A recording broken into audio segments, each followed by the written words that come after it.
What's up, guys? Something else that I like to do on the channel every once in a while is get into gamer theory. While we do have a pretty solid set of games that we play here, like on stream and whatnot, I like to get into the muck with the rest of the stuff too. Anyway, so I found a video that I thought was pretty interesting, and I don't know if you've checked out any of these before. It's off of a channel by the name of Gamer Annex. The link to the original video will be in the description. And this is 10 horrifying video game fan theories. So let's take a look. A whole lot going on in a game, and frankly, you can take it in unexpected ways. Hi folks, it's Falcon, and today on GameRanks, 10 horrifying video game fan theories. Starting off at number 10, there's a theory that in Fallout 4 there is a plague coming. Now, the game has a fairly straightforward plot, but there is a lot of room for interpretation in Fallout 4, just by nature, like by including stuff like synths, nearly perfect robot copies of humans. That makes it so that there's going to be theories about who is and isn't a synth. And one of the most popular theories is that your player character is actually a synth. That's only scratching the surface of the mysterious elements of Fallout 4 though, and while I could easily spend time focusing on the synth angle, instead let's look at one of the lesser known fan theories that is especially horrifying in a post-COVID world. In the lore of the series, scary. the world was in a pretty terrible state before the actual apocalypse happened. There was social unrest, endless wars over limited resources, and a highly contagious virus simply called the New Plague, which was sweeping the nation. Now, eventually, a cure was derived that maybe wasn't great in terms of its effects. It was the precursor of the FEV, the Forced Evolutionary Virus, which is the origin of the super mutants. FEV comes up a lot in the series, but the plague that precipitated its creation is not mentioned a whole lot. That is, unless you believe the fan theories, because then there's a mission called Long Road Ahead. It's a companion mission for MacCready where he tells you about a mysterious illness affecting his son and that blue boils are popping up all over his body. Another name for the new plague was the blue flu. So I think you might be starting to see where I'm going with this. The actual descriptions of the new plague from Fallout doesn't match what's described in Fallout 4, but that could just be creative license. The actual goal of the mission is to find a cure in the medtech facility, which apparently only gets you one dose, which would be fine if this mysterious illness was just affecting MacCready's kid. Holy crap, we actually did it! We just gave Duncan a fighting chance to live. I don't know how I'll ever be able to pay you back for this. But there's other characters described as coming down with similar symptoms. If the plague is as bad as previous Fallout games make it sound, the Commonwealth is horribly unprepared for the level of sickness and death that's about to descend upon it because of this plague. It's never explicitly said where the illness originated from or if there are any more cures out there. And if this is the only one, it's possible your character just condemned the entire Legion to a slow-motion death sentence. Or maybe it's just supposed to be some unknown illness that doesn't matter. Knowing Bethesda, it could really go either way. And number 9 is Mass Effect's indoctrination theory. I don't think I'm going too far in saying the conclusion of Mass Effect was divisive. A lot of people hated the way the third game ended, and they were looking for something, like just anything to justify the fandom. And that's how indoctrination theory was born. In the collective disillusionment of an entire fan base, one of the most famous fan theories out there, not just because of how often it's repeated, but because of how insidiously plausible it actually is. It's such a common and widespread theory that many people just treat it as fact, or at least intended as the actual reading you're supposed to take, which is not the case. Folks are free to interpret the ending however they want, obviously, but BioWare has never directly said that this theory is intended to be the thing. To explain the theory, I gotta lay a little groundwork. The Mass Effect games, the way the Reapers control people, they have this process called indoctrination. It's called indoctrination.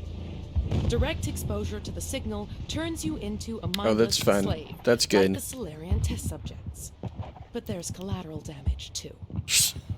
Really? It's intentionally subtle so that the person being controlled isn't aware of it. Throughout the series, your character probably comes into contact with the Reaper technology more than anyone else, and somehow they manage to keep control. Well, at least according to the main narrative. The indoctrination theory says otherwise. Depending on who you ask, either Shepard slowly loses control over the 3 games, or they're rendered unconscious and fully indoctrinated during the finale of Mass Effect 3. Either way, the theory posits the 3 choices of destruction, control, and synthesis. They're actually a trick. The information presented to you is wrong because the Reapers want you to make a choice that keeps them alive. That's why the otherwise obvious choice of destruction, where you kill all the Reapers, is rendered red, aka renegade, aka evil in the final game, and the choice of control, where you control the Reapers, which in almost any other game would be considered an evil choice, is rendered blue. Now, it's not just that the ending choices are weird and unsatisfying, but instead, it's the Reapers trying to trick you. And it's actually pretty creepy, if you think about it. The entire ending sequence is an illusion that's meant to make you think you're doing the right thing, when in reality, you're dooming humanity. It's a theory that does make a certain amount of sense, and adds a layer of horror to the entire sequence that, honestly, it's kind of lacking any stakes. So, it makes sense that people latched onto it. Can't take that chance. No chance. I need to do what it says. I have to. Let me out. Let me out. Let me out. Let me out. Let me out. Damn. And number 8, in Silent hurts. Hill 2, the theory that Mary is in the car. It's another one that's just accepted as fact by fans, but may or may not actually be the case. In Silent Hill 2, you play as James, a man drawn to the town of Silent Hill, after receiving a letter from his wife telling him to meet her there. Only problem, his wife is dead. A dead person can't write a letter. Mary died of that damn disease 3 years ago. What starts out as a supernatural mystery gets a lot more real as time goes on, and ultimately it's revealed that James' wife suffered a debilitating illness, and James killed her after she asked him to end her suffering. It's some serious, grim stuff, but if you ascribe to this theory... Hold on, there's one thing about Silent Hill 3 we need to talk about here. Why did the lightsabers in Silent Hill 3 have roughly the same destructive capabilities as a twist-turn can opener? Because seriously, when I found the lightsaber, I was all kind of jazzed, 100%. And then I'm like attacked by a cockroach, and the cockroach wins. Just, can you answer me that? Can you tell me that? I kind of need to know that for my own well-being. Let's go back. Gets worse. The game makes it clear that James either repressed his role in his Stupid wife's lightsaber. death or is in denial, which is why he acts like an old letter telling him to go to Silent Hill is real. The denial may even be worse because it's possible he's got his wife's dead body in the car with him. People have said it's in the truck, while the director of the second game, Masahiro Ito, has said the body is actually in the back seat. This is one of those rare fan theories that's actually commented on by the creator, and while his tweet sounds like a pretty clear-cut confirmation, he's also been known to jerk people around with their theories, and other people who worked on the game have contradicted what he said. Either way, it's a pretty nasty secret, just hiding inches away from you at the start of the game. If you could just open up the trunk and see what's inside, we'd know for certain if there's a rotting corpse there, but there's not really any way to find out. Nope, we start running. And number 7 is Detroit Become Human. The theory is that the main characters are never actually self-aware. Throughout Detroit Become Human, the androids you play as and encounter are shown in a positive light. Their struggles are made to be instantly relatable. It's pretty easy to immediately accept the premise. They're guys just like us that just have glowing circles in their heads. In the world of the game, the androids that become self-aware gain the ability to think for themselves. They're called deviants, and that immediately connects their plight to real-world marginalized groups out there. Everything the game shows us makes it pretty clear we're supposed to think of the androids as basically humans who are just fighting for their rights. As AI becomes more mainstream and a greater understanding of how AI tends to function becomes more clear, the premise that androids were created sentient but their programming limited them starts to look more and more implausible. Without getting too deep in the weeds talking about AI models are not sentient. They're big logic strings. We don't know exactly how they work or exactly how neural networks process data. We know that it's pretty close to how a brain works, but that's not saying that they have the capability to think, because it's if this then that logic. It's probability. When you ask ChatGPT something, it's not creatively giving you an answer. It's actually running a probability check regarding what word would more plausibly come next based on the previous word said. So if that AI in the game they seem pretty cognizant when I was chatting with them. Life, this theory says that no matter how sympathetic and human-seeming the robots are, they're actually just suffering from a virus, which is what the company says.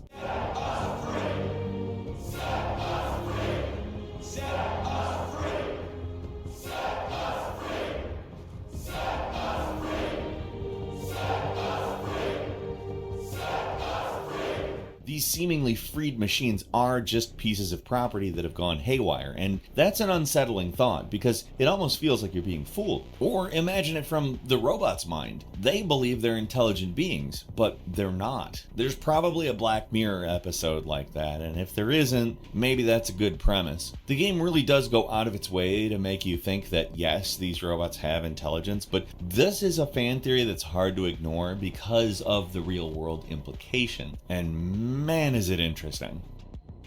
At number 6 is Majora's Still Mask. interesting, yeah, The seriously. idea that the game is a metaphor for the 5 stages of grief. There's a ton of Yeah, I've blank heard was about this actually before. dead the whole time theories out there. Seriously, there are a dime a dozen, but this may be one of the first, at least one of the first that's actually a little plausible. How the theory goes is that instead of the game starting with Link going into the Lost Woods and getting lost, which leads to him arriving at a new country of Termina, he goes into the Lost Woods and dies. It might seem totally arbitrary, but there is actually something to this theory, because it's said that if you go into the Lost Woods without a ferry, you're doomed to become a Stalfos, aka a skeleton. And Link didn't start the game with a ferry, so he's a skeleton. Everything that happens afterward is just his final hallucination before death, or maybe he's in limbo, or something like that. The part of this theory that ties it together is how each major area reflects one of the 5 stages of grief. Clocktown is denial, where everyone's partying and pretending like the end of the world isn't happening. The swamp is anger, the mountains are bargaining, the bay is depression, and Icona is acceptance. These actually do map pretty well onto each zone. So even if you don't like the whole Link is actually dead thing, the metaphor angle still holds up. Dead the whole time theories are pretty tired at this point, but Majora's Mask is such a mournful and creepy game anyway, it kind of just fits into the whole identity. And even if Link is not already dead the whole time, I totally buy the 5 stages of grief thing. At number 5 in Dark can see that, Souls, the yeah. idea that the Kingseeker is deceiving you. The Souls games are so vague and unclear that even the basic plot points, basically any discussion of them eventually starts getting into fan theories. At least this one, though, has a lot of basis in the Never actual played game. any of the Dark At a Souls certain point in the games. first Dark Souls, you meet this weird-looking Feel serpent bad. called Kingseeker That's a hell of a Franked. grill. This guy's here to give you some actual exposition towards your goal. He wants you to gather the Lord's souls, open the passage to the kiln of the first flame, and link the fire. Basically, you're restoring light to the world. All sounds pretty heroic, and it seems like everything he's telling you is true. The thing he neglects to inform you is that, oh yeah, there's another serpent out there who has a different idea in mind. You can go through the entire game without ever finding Dogstalker Kath, but if you do, then they'll give you a lot more information as to what's actually going on as compared to Frampty. Yeah, old Frampty might be trying to trick you, and that's what the fan theories are saying. As the primordial serpent, I implore you to defeat them and claim their souls. Let there be no guilt. Let there be no vacillation. We Those know for teeth are certain he's freaking not me being out, totally man. honest about what it takes to It's link like the Donnie flame, Darko on which crack. is to stand in the forge for eternity as fuel for it. It's likely that he's also connected to the Illusional in Orlando, the home of the gods, that's actually decrepit and abandoned. It's safe to say that your guy doesn't have your best interest at heart, but those are lies of omission. The question is it worse than that? There is already something creepy about this dude, but there's just something really unpleasant about a character who, in any other game you could trust, but here there's just something not right about him. There is enough here to condemn him, but they leave things open-ended enough so you're never 100% clear whether the Kingseeker is trying to help you or manipulate you into doing its bidding. And number 4 is I Animal guess that's Crossing's the, abduction ending. theory. The Animal Crossing games are two things: ridiculously wholesome and relentlessly strange, which That is is peculiar. a powerful combo that leads to some pretty insane fan theories. The abduction theory is by far and away the most popular because it does explain so much, and it's also pretty creepy. The basic theory states that rather than being a kid moving into some kind of fantasy town with animal buddies, you're a kidnapping victim that's been brainwashed the and hell? forced to serve as slave labor in this rural town run by cultists, or something like that. I don't know if the details are completely correct there. Now, there's not a lot of evidence to support the theory other than it's creepy, but at least in the first game, there's a few clues that point to something like this. Maybe not necessarily this exactly, but something. For one thing, the first game has a turtle character named Kappa, which is based on the Japanese yokai, the Kappa. These things are in town to take children against their will and have been depicted as creepy by a lot of Japanese media. And then there's Tom Nook. Everybody likes talking about Tom Nook as a greedy guy, but it may not be greed. The debt could be a tool as opposed to the goal. And he starts piling that on you the second you get into town. He's like that crazy. It's easy to read what happens as being indentured servitude or worse. Now, taking a cute game and imagining some kind of dark underbelly is pretty standard for these kinds of fan theories, but spending enough time with these games, it gets harder and harder to shake the feeling there's something wrong in the world of Animal Crossing, even if it's not exactly this. And number 3, in Skate 3, you die, or perhaps you're in a coma. Of all the games out there, you'd think Skate 3 would be pretty low on the list of possible horrifying No, that makes fan total theories, but sense. here we are. There's already something uncanny about the world of Skate 3 that makes it feel like purgatory or limbo. There's hardly any people, the city connects together in a few weird ways, and everything just plays out a little too perfectly for your character. All this after somehow surviving a massive fall during the opening cutscene of the game.